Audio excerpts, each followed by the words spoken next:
So you talked about like your backstory to writing Peace Be Still and, starting at the belonging from the beginning. Yeah. What's what's the backstory to your backstory? Like,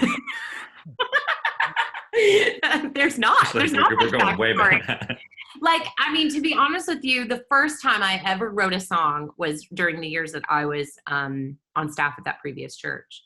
And it was just one Sunday. I was in a church that while we very much believed in the prophetic and we believed in healing and different things, we didn't really express that in the expression of our services. So it was a little bit more structured and a little bit more contained. So especially even in our worship, prophetic worship wasn't really a thing within our spontaneous worship wasn't a thing. But there was this one like Sunday where I just kind of sang this one little thing. And then over the years that kind of turned into a song. But I could honestly say, but prior to the years, like the last 7 years, it was mostly just something that I dreamed about, but not something I was actually putting my feet to the ground to do, if that makes sense. I had been a background singer. I'd been a tour manager. I had always been around music and, did BGBs on records and different things. But when I look back, I really didn't pursue making music because when God asked me at 19, that's not the path I have, or sorry, not 19, at 25. I really didn't pursue it. Like I went on staff at a church. I led worship and served that team and grew a family. And so I really, from 25 to 33, I wasn't pursuing music at all, like in an actual professional way. And so I think in 2013, kind of that same year where I had like the nurse wearing town and I met the Seeleys, I was making a record because I had, like I said, I was touring and I was leading worship at all these different women's events. And it was natural to have a product on the table, right, to sell. And it was funny because even though God asked me to like resign, or I felt like I was supposed to resign from the church and I didn't keep touring, I was already in this commitment to make this record. And so I saw the record through all the way into 8 songs. And then I got to the end of the 8 songs and it was that same voice that kept popping up in my life. And I couldn't shake again that the Lord was going, hey, like, this is your plan. It's not my plan. And if you're willing to like surrender this plan of yours, I promise you it's going to make sense in the end why I asked you not to do it. And I had to make a decision. It was really hard because there was a lot of money and time invested into that record. And I ended up shelving it, never released it. I was really hard, like in the natural, like very practically to walk away from it. But, I wasn't really songwriting. Like I'd only written a few songs for that record, but I really can say that like the journey of maybe honing in the skill sets, it really didn't come until the last 7 years. And just so you know, like that's y'all, if y'all know anything about the music industry, that is so backwards. That is not how this typically rolls out. It's typically someone has been paving the ground and like doing this thing for 10, 15 years. And then suddenly they see their art and their creativity and, there's 7, 10 EPs, independent records. It's just not been my story. And it's really been a story of like following a really narrow road with the Lord and it ending up leading me to a place where God has done things that I dreamed of, but not in the manner which I thought they would happen. And also in the timing that when it did happen now, I'm so grateful it's happened in the order and the season that it is, because now I can sit here and tell you with 100% honesty that all I'm concerned about is Jesus being seen and Jesus being glorified and Jesus being talked about. Where if this had happened at 25, I think even if it had happened at 33, I think I would have still really wanted to be the star of the show. I would have wanted to be seen and noticed and glorified, and that somehow, fed my ego and made me feel like, oh, see, I'm a good Christian. I'm a good girl. Like this is God's blessing me because I've done all the right things that have led to this. And instead, it's been this deep, deep journey of learning like, wow, my significance doesn't come from this like at all. And now that I get to do it, I'm like, oh, this is cool. Like I get to actually just talk about Jesus and tell about Jesus and make sure that when I show up everywhere that I go and the songs that I write, the conversations that I'm having, like he gets to be the star of the show. And, I think that that's worth it, that my journey looks different if that's where it ends. If that's where it's landed me, then, I don't know if that answered your question now that Um, I think about it. growing up, like, how did you get into music? Like, I see a piano and a guitar in the background. Were you Oh, yeah. I don't play either of those. how did you get into like leading worship? Okay, so the true story. My mom says when she was pregnant with me, she prayed just about every night Mm. that I would sing, that I would sing Wow. for the Lord. She didn't know what I was. She didn't know if I was a girl or boy. Nothing. She had me, an 80, but they weren't really doing, gender reveals at that point. And so she prayed that, and she said, I mean, by the time I was 3 years old, she says, "You sang more than you talked." And she said, by 5, they were like, "Whoa, she doesn't just kind of sing, like." She knows every word to every song. She's on pitch for everything. Like they knew very early, like, oh, this is a talent. And I mean, I just kind of cultivated it in the church. Like I was always singing in church. My high school had a huge music department. That's where I kind of like got what sang in the choir and musical theater and all those kinds of things. And then, I always thought I'll just pursue being a pop star. I had like no desire or context even to go down the road of worship music. Cause you got to think back in 88, 90, Right. I'm like, that's not what the picture was. Like Sure. Darlene Check was maybe the only female, and that wasn't even until like 92, 93, Right. that was doing what we now would consider more modern worship. That's the way that we see it in a lot of churches. That just didn't exist. So I didn't have any context for that. When I thought about singers, I thought about Mariah Carey and Celine Dion and I don't know, like just different big icons of that generation. And that's what I was headed towards. That's what I thought. I thought I'll go. I mean, I auditioned for American Idol. I was like always entering into these like singing competitions. And I just honestly very naively thought someone's going to hear me sing and they're going to sign me and I'm going to become famous and huge and massive. And thank God I did not. I would have been terrible. You would have made me a terrible human. Um, so I didn't start. I mean, I always sang within the church, like just as someone who served in the church. Do you know what I mean? Like I literally saw serving on the worship team or in the choir at my church the same as like the person serving in the children's ministry.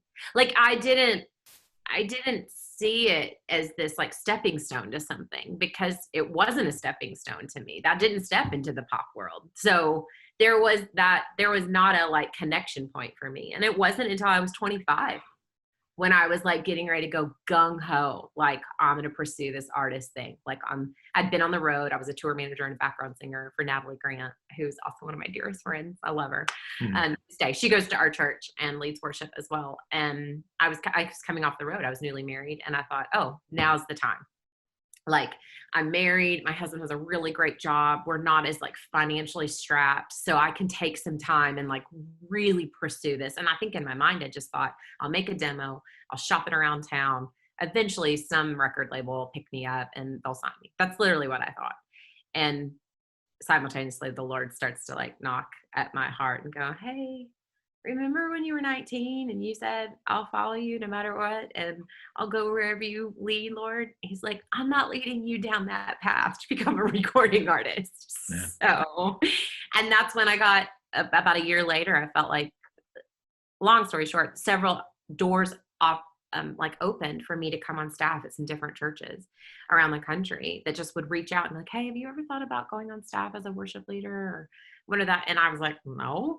And then eventually my own home church here in Nashville, they approached me and said, hey, we would love to bring you on staff, running the administration for the department, leading worship every week, pastoring younger people coming up.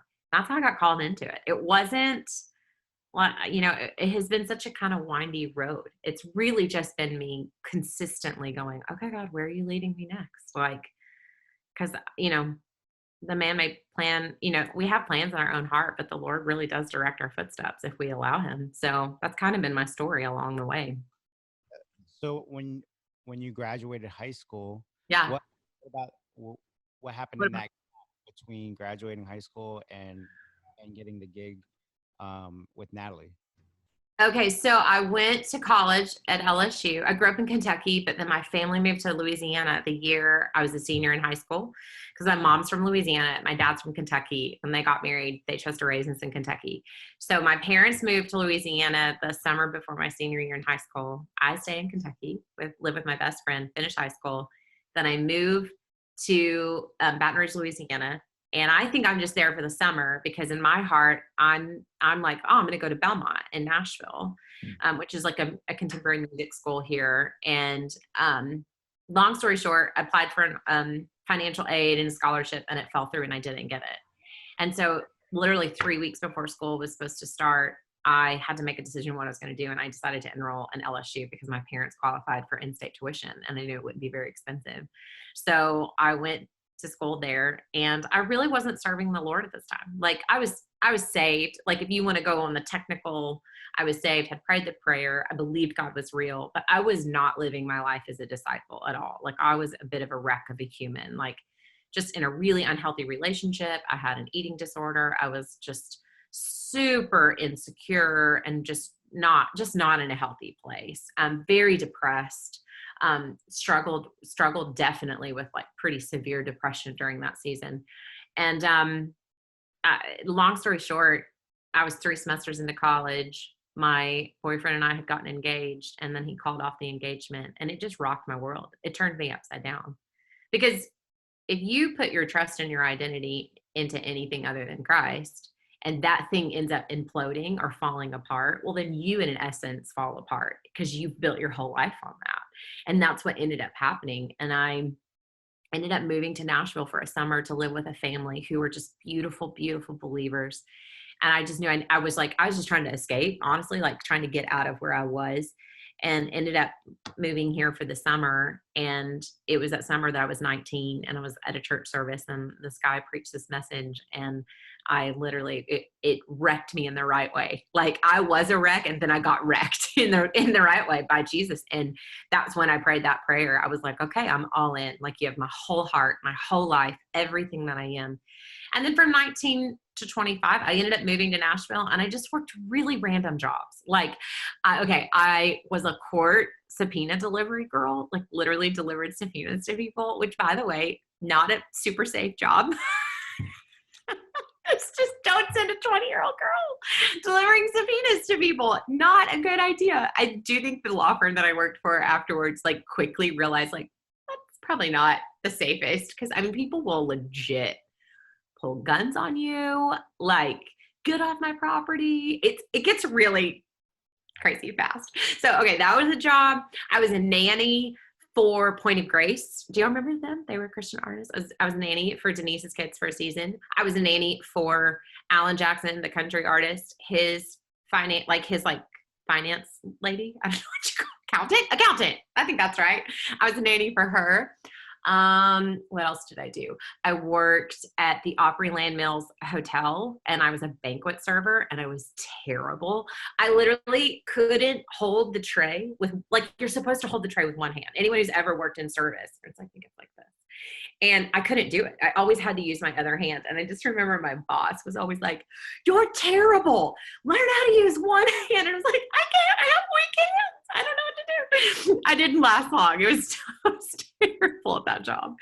And then I had a friend who just had mercy on me.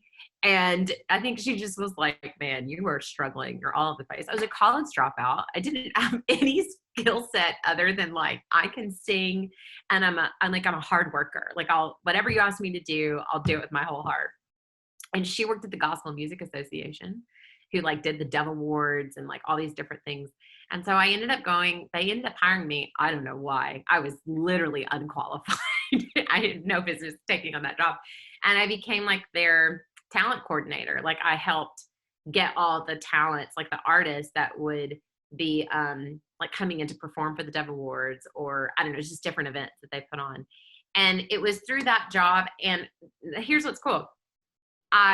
Like I said, I was always serving at my church, right? Like, so always just serving in the worship department or the choir or the college worship band or whatever. Like that's where I would just serve. And because I was doing that, there was a girl that was going to my church. I didn't know this at the time, who worked for Natalie Grant's management team. And Natalie was looking for a background singer. And she just was like in passing one day to her management team. She's like, I don't know who to hire. I just need a background singer. And the girl that was attending my church, she goes, well, there's this girl at my church who sings. I have no idea who she is. I have no idea what she's even doing with her life, but we should call her. And they did. And they were like, hey, do you have a demo that you can send us? And I was like, no. I was like, I don't have a demo. What are you talking about? And I remember calling like the sound guy at my church. His name's Garrett Hesla. And he literally like dug through all the archives of me leading worship live and literally like found a song that was like decent enough, put it on, I think it would have been a CD. Yeah, he put it on a CD. And I sent that to him. And I remember being so embarrassed, being like, oh my gosh, I call myself a singer. What am I doing? Like, I'm just kind of floating because I don't really, and at this time, I still think being an artist is on the table, like that's what I'm supposed to be pursuing, but I'm not really pursuing it. Like, it's kind of an interesting, like, it's what I wanted to do, but like I said, I'm not like boots to the ground, like really trying to make it happen. And long story short, they ended up hiring me because I was the only one who sent in a demo that was live. And she was like, well, if you can sing live, then I know that you'll be able to do this as a background singer, because everyone else was just sending and recorded stuff. And she was like, but what I need from a background singer is someone who I know who has good pitch live and who has like that kind of thing. And so what's funny, what I saw is like a really humble, embarrassing, I'm not qualified, I'm not like put together enough, ended up being the thing that actually God used to get me the job. And if anyone's listening, like, I think there's a lot packed into that, like just being really faithful to serve where you are, literally made room like for me to end up in something that I ended up loving. And I loved touring with Natalie. Like, it was one of the greatest seasons of my life. I did it for just shy of 3 years.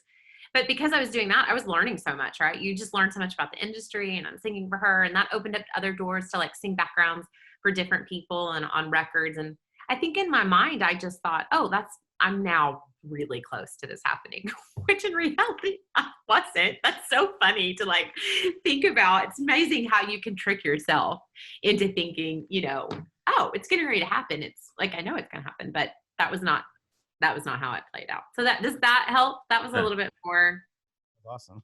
of my journey, and you got all the nitty gritty stuff. This is fantastic. Yeah. Lesson that